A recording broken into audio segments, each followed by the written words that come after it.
안녕하세요 여러분, 반갑습니다. 코인포입니다. 오늘 코인포에서는 비트코인 투자뿐만 아니라 여러분들이 어떤 것이건 투자를 하실 때 제가 정말 중요하다고 생각하는 리스크 관리법에 대해서 한번 알아볼 텐데요. 리스크 관리는 투자에 있어 가장 기본적이지만 내 자산과 수익을 지키는 데 있어서 가장 중요한 것 중에 하나입니다. 안 그래도 위험한 투자 시장에서 여러분들이 코인 시장이라는 변동성 끝판왕의 시장에 들어오셨다면 더 쉽게 수익을 얻고 자산을 불리시는 것만큼 무너지는 것 또한 한순간이기 때문이죠. 저 또한 코인 시장에서 2번 이상의 파산 위기를 겪었고요. 이 부분도 조금 이따 설명드리도록 하겠습니다. 그리고 오늘 영상은 제가 시장에 있으면서 느낀 부분, 제가 실패했던 경험들을 여러분은 피했으면 좋겠다라는 마음으로 만들게 되었으니까요. 그래서 어떻게 보면 마인드 세팅에 대한 내용이 굉장히 많기 때문에 리스크 관리를 하는 본질적인 이유에 대해서 나는 그런 거 필요 없고 하는 방법만 알면 돼 라고 하시는 분은 영상을 좀 넘겨서 보시면 되겠습니다. 네, 먼저 리스크 관리를 해야만 하는 가장 중요한 이유는 간단한데요. 버는 것보다 지키는 것이 중요하기 때문입니다. 왜 버는 것보다 지키는 것이 중요한지 복리 계산기를 통해 한번 설명을 드려보겠습니다, 여러분들. 여러분들이 만약 100만 원을 가지고 하루에 2%씩 2년 동안 꾸준히 수익을 올리게 된다면 과연 얼마가 되는지 알고 계신가요? 여기 한번 보시면 최종적으로는 약 1조 9천억 원 정도, 약 2조 원 정도가 되는 말도 안 되는 금액으로 돌아오게 되죠. 이게 흔히 우리가 이야기하는 복리 마법인데요. 물론 몹시 어렵습니다. 말이 쉽지 실제로는 굉장히 어렵고요. 단 하루도 손실을 봐서는 안 되고 큰 손실 없이 이런 커지는 시드를 감당할 수 있는 그릇 또한 있어야 되고, 코인 시장은 상대적으로 주식 시장이나 여타 기존의 금융 시장에서는 완전히 독립되어 있는 자그마한 시장이기 때문에 투자 금액이 커지면 커질수록 마이너 알트코인을 거래하기에는 더 불리해지죠. 따라서 몹시 어렵습니다. 그러나 이제 복리가 얼마나 대단한지 그 교과서적인 본질에 대해서 이야기를 하고자 하는 것입니다. 자산을 잃지 않으면 기회는 오기 마련이고, 그 기회를 잘 잡으면 하루에 2%가 아니라 10%, 대박을 치며 하루에 2~3배가 되는 날도 올 수가 있겠죠. 물론 큰 손실을 보는 날도 있을 수 있겠지만 어차피 손실이라는 것은 여러분들 투자를 하는 모든 사람을 평생 꼬리표처럼 따라다니는 것입니다. 그건 아무리 대단한 투자자라도 그럴 수밖에 없어요. 모든 투자에 모두 다 수익을 거두는 투자자는 아마 절대로 없을 것입니다. 그건 투자자가 아니라 신이겠죠. 어쨌든 큰 손실을 잘 피해가는 것이 리스크 관리의 핵심이며 실력입니다. 우선은 마음가짐입니다. 제 리스크 관리 철학은 기본적으로 항상 모든 매매에 항상 반대의 상황을 염두에 두고 매매를 실행한다, 투자를 실행한다 라는 것에 있습니다. 이 말이 잘 와닿지가 않을 수도 있다는 생각이 들어서 부연 설명을 좀 드리자면, 내가 지금 상황을 봤을 때, 차트를 봤을 때, 혹은 뉴스를 봤을 때 무조건 비트코인이 오를 것 같다고 생각을 해도, 아무리 내가 생각해도 확실한 자리라고 하더라도 반대의 상황, 즉 내 생각대로 되지 않았을 때 이 상황을 염두에 두고 투자를 하셔야 합니다. 재밌는 사례를 통해서 한번 보여드리도록 하겠습니다. 여러분들 주식을 하시는 분이시라면 아마 다들 알고 계실 텐데요. 여기 2000년 대학 시절부터 알바를 해서 모은 돈인 1000만 원 정도를 가지고 주식시장에 뛰어들어서 2017년에 약 4천억 원 정도의 자산을 만든 BNF라는 일본의 주식 투자자가 있습니다. 그에게 한 일본의 TV 프로그램이 찾아간 적이 있는데요. PD는 BNF에게 인터뷰를 마치면서 마지막으로 이런 질문을 합니다. 향후 주식시장은 어떻게 될 것 같나요? 여러분들 BNF가 뭐라고 대답했을 거라고 생각하시나요? 그가 예상한 향후 주식시장의 전망에 대해서 한번 들어보시죠. 今後、日本の株式市場とかどうなっていくとか思われます？そうですね、ちょっと、それはちょっとわからないですね、自分は。あまり本当、長期的な視点ではあまり見てないんで、株を。それはあまり自分はわからないんで。 네, 이처럼 시장은 아무리 뛰어난 투자자라 하더라도 그 미래를 알 수 없는 것이, 즉 불확실한 것이 시장입니다. 아무리 뛰어나다 하더라도 한 명의 그 투자자에게 의지해서 여러분의 모든 걱정이 사라지고 꾸준한 수익을 올릴 수 있다면 물론 좋겠지만 사실은 그렇지 못한 것이 시장입니다. 여러분들 환상을 버리세요. 아무리 뛰어난 투자자라 하더라도 여러분들이 손실을 책임질 수는 없습니다. 시장의 모든 미래를 정확하게 예측할 수는 없습니다. 운 좋게 여러 번 혹은 뭐 몇 번 맞을 수는 있겠죠. 그러나 꽤 많은 개인 투자자들이 스스로 느끼기에 잘 맞춘다 싶은 한두 명을 따라서 매매하고 무작정 믿고 신뢰하며 때로는 그들이 원하는 대가를 지불하기도 합니다. 모든 유료방 운영자들이나 유튜버들을 매도하고자 하는 것이 절대 아니고요. 혼자 매매할 능력이 아예 되지 않아서 정보나 향후 전망을 예측하는 투자자들에게 잠시 의지할 수는 있겠죠. 하지만 그들 또한 여러분과 똑같은 개인입니다. 의지하고 싶은 마음은 저도 이해를 합니다. 저도 시장에 처음 들어왔을 때는 그랬으니까요. 하지만 결국에는 여러분들 독립하셔야 합니다. 투자는 오로지 본인의 판단하에만 이루어지며 그 책임 또한 자신에게 있습니다. 여러분이 어떠한 사람을 믿는 것 또한 여러분의 판단입니다.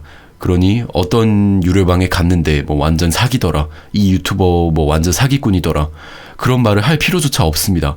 손실이 발생된 건 그 유료방 운영자나 유튜버의 잘못이 아니라 그런 사람들이 말을 믿고 투자를 내 손가락으로 직접 실행시킨 바로 본인의 책임이니까요. 잠시 이야기가 샜지만 결론은 우리가 이런 시장의 불확실성으로부터 조금이라도 벗어나서 우리 자산을 잘 지키고 잘 쌓아나가기 위해 리스크 관리를 해야 하는 것입니다. 서론이 굉장히 길었는데요.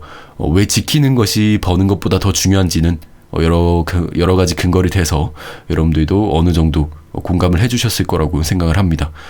그럼 이제 시작해 보도록 하겠습니다. 리스크 관리의 가장 기본이죠. 손절과 손절매에 대해 한번 알아볼 텐데요. 영상 초반부에 잠시 소개드렸던 살아있는 주식 투자의 전설인 BNF는 아주 특별한 투자 기법은 없지만 손절을 빨리 하는 것이 자신이 투자 방법 중에 하나다라고 밝혔으며 特にはないですけど、まあ感覚の部分でやってるんで、まあ損切り早くした方がいいとかそういう感じですかね。損切りを早くする。これは例えば自分で何%損が出たらもう損切りするとか決めてらっしゃるんですか？決めてないです。決めてない。感覚なんで、まあもっと下がると思ったら損切りしちゃう感じですかね。 주식 스칼퍼 중에서는 국내에서 뭐 굉장히 유명하죠. 마하세븐님 역시도 자신만의 손절매 원칙을 가지고 그것들을 투자자들에게 강조하는 모습을 조금만 찾아봐도 우리가 알 수가 있습니다. 이것은 일종의 안전장치로서 차트가 자신의 생각대로 흘러가지 않는다면 무조건 빠르게 손절해 나간다는 것입니다. 이것은 제가 실제로 경험해본 시장에서도 마찬가지였는데요. 대부분의 경우에 손실은 웬만하면은 빨리 확정을 시키는 것이 유리하더라고요. 실제로 저 또한 두 번의 파산위기를 모두 이 손절매를 하지 않고 존버를 하고 마냥 횡복회로를 굴리거나 혹은 손실이 커지면은 그냥 이 상황이 자연스럽게 해결되기를 원하는 무책임한 그런 태도로 이제 투자에 임하면서 파산위기를 겪게 됐는데요. 특히 강한 상승장, 엄청난 강세장을 겪은 이후 직후의 트레이더들이 가장 많이 겪는 후유증이 저는 존버 또는 행복회로라는 후유증이라고 생각을 합니다. 존버가 아예 틀린 투자 방법이라고는 이야기를 하지 않겠지만 2017년의 사례로 여러분들이 이미 존버만이 정답이 아니라는 것을 알고 계실 겁니다. 주식도 마찬가지죠. 존버가 절대로 정답이 될 수는 없죠. 퀀텀 같은 경우 비트코인이 고점을 돌파하고 거의 200% 이상을 상승했음에도 고점 대비 10분의 1도 채 따라가 주지 못하고 회복을 해주지 못하고 이더리움과 에이다를 제외한 대다수의 메이저 알트코인들이 여전히 바닥권을 기고 있죠.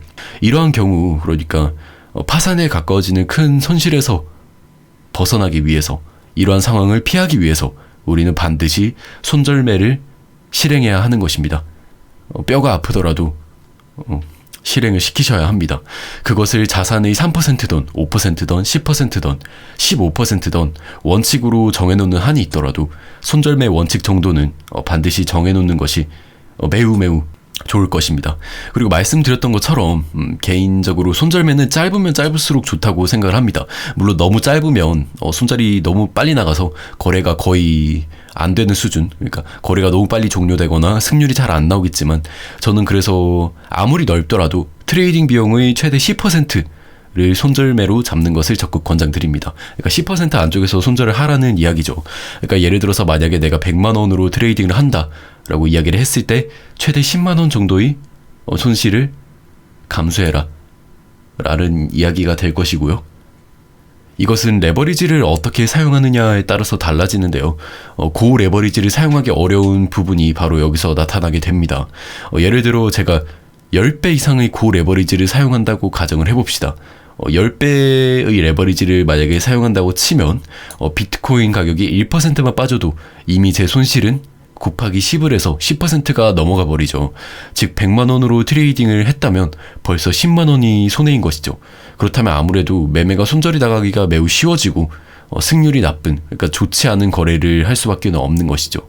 10배를 해도 이렇게 힘든데 더군다나 20배, 30배 그 이상의 레버리지를 사용하시는 분들은 아예 손절을 나갈 수가 없는 경험을 여러 차례 해보셨을 겁니다. 내가 손절을 나가야겠다 라고 마음먹은 자리가 와도 막상 실제로 그 자리가 왔을 때 손실의 크기를 계산해 보면 손실이 너무나도 커서 손절을 칠 수가 없고 무작정 버티게 되는 그런 경험을 다들 한 번쯤은 해보셨을 것입니다. 당연히 그럴 수밖에 없습니다. 20배 이상의 레버리지를 사용한다고 하면 비트코인 가격이 3%만 내 포지션과 반대로 움직여도 나는 60%의 손해를 보게 되니까요. 절반 이상을 잃어버리게 되는 것이죠.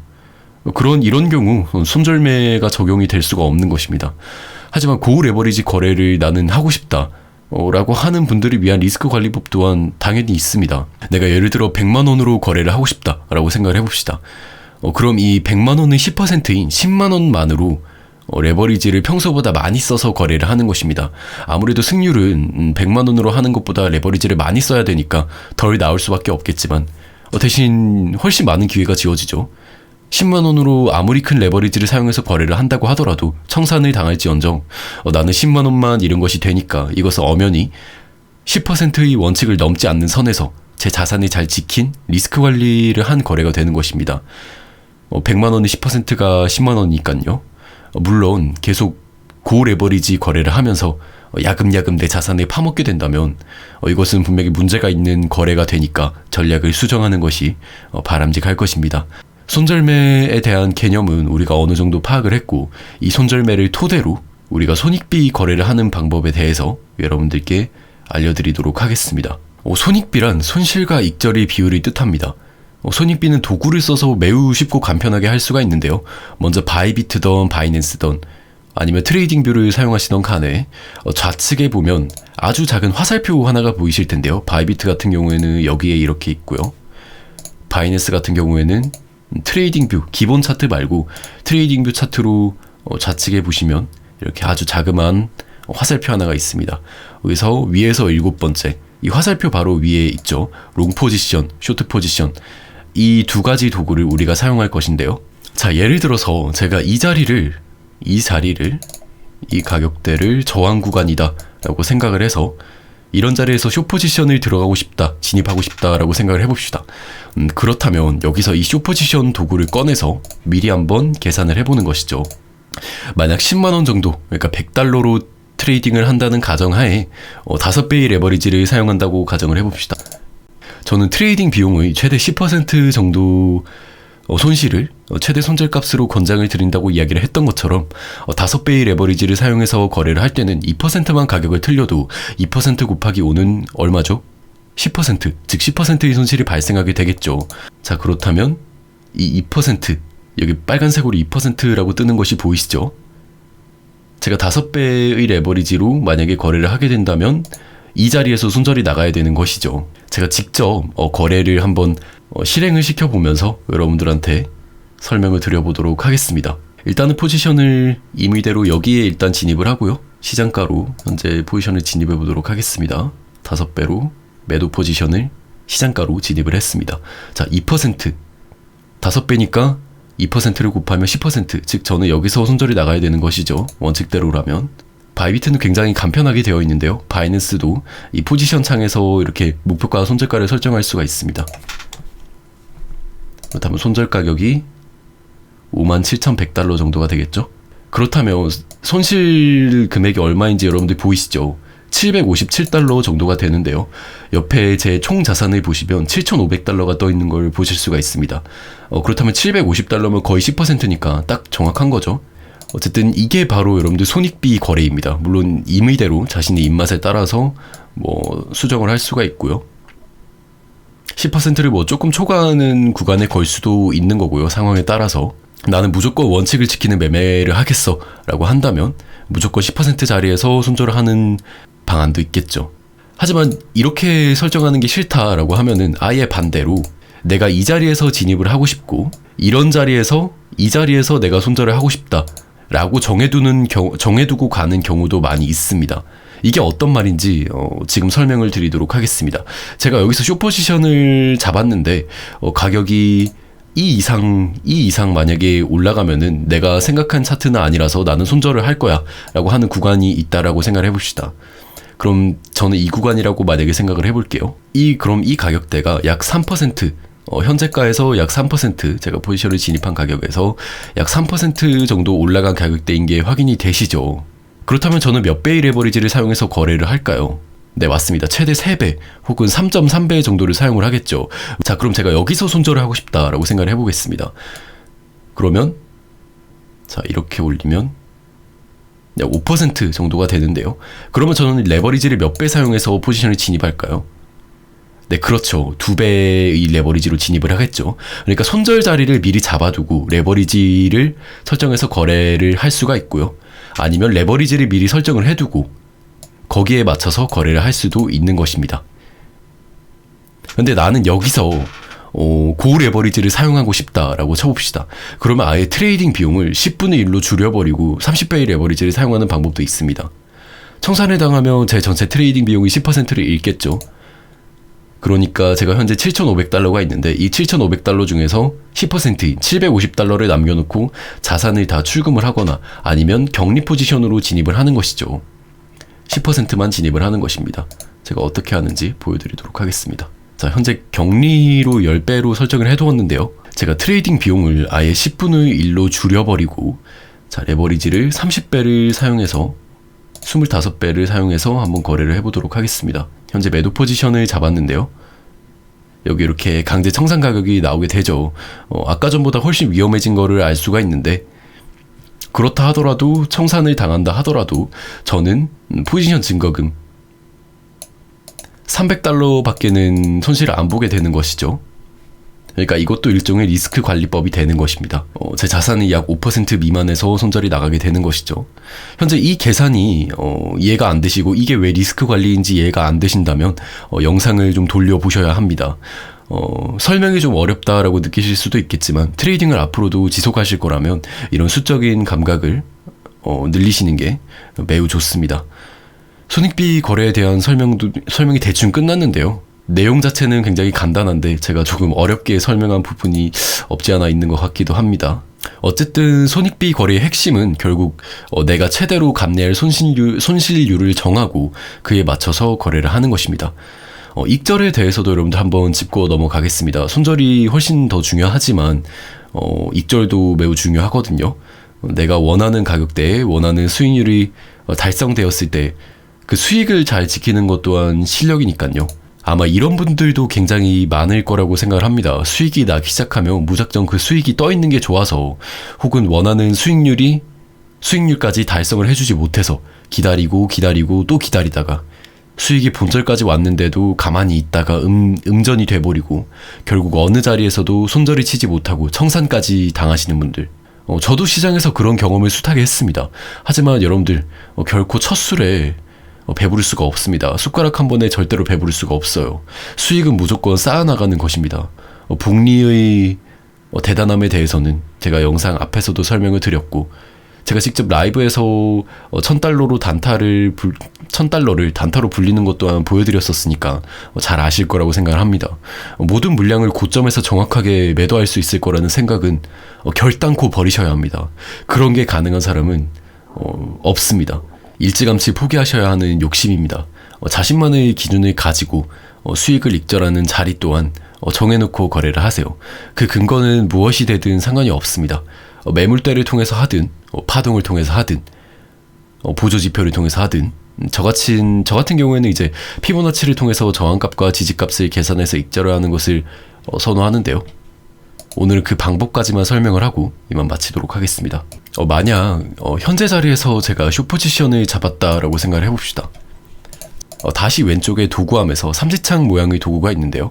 이 삼지창 모양의 도구를 누르면 아래쪽에 피보나치 되돌림이라는 도구가 있습니다.